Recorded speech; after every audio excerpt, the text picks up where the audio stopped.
walk another mile. How long is this road?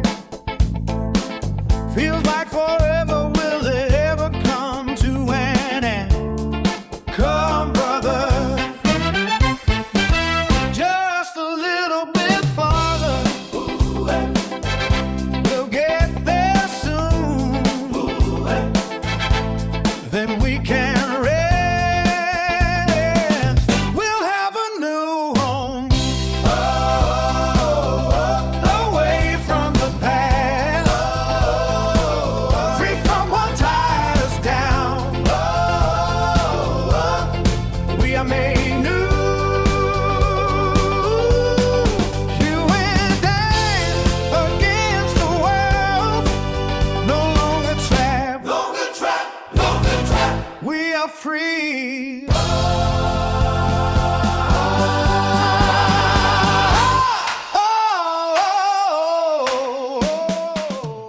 The Yote Brothers Part 5. Written and pictures by the Furry Sith Lord.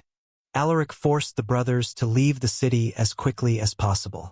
They tried to trade some of their boar meat for supplies, but no species there was interested in trading with them. They took the hint and left as quickly as possible while Alaric followed them around every place they went.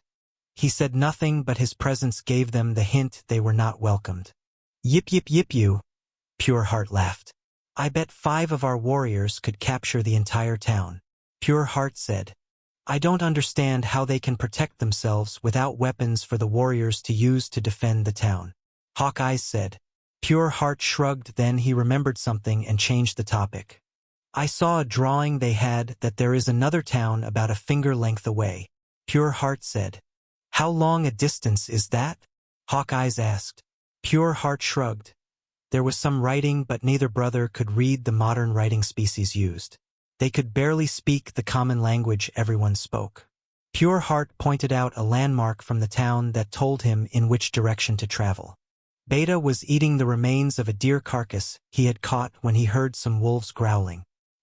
He looked up and saw he was surrounded by a pack that had smelled the blood and was drawn to it. The same blood that was all over Beta because of the sloppy way he had been devouring the carcass. Roar! Beta roared, and the wolves flinched as they looked ready to run away, but they held their ground. They thought their numbers would be enough to intimidate Beta, but he was not scared in the least.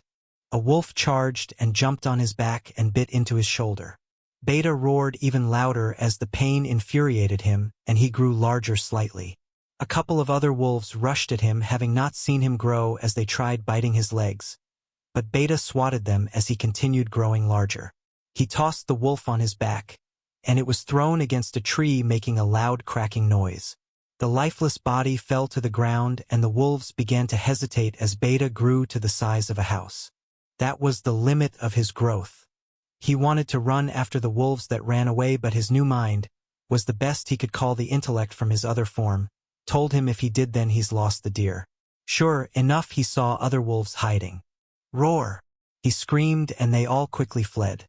He was returning to his normal size, and he went back to the deer carcass to finish feasting. After walking several miles, Hawkeyes asked to stop. They quickly sat and drank from the hide-skin canteens they carried.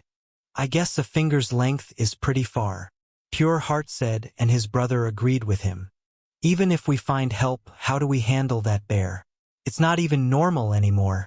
How do you deal with a bear that has magic used on it? Hawkeyes asked.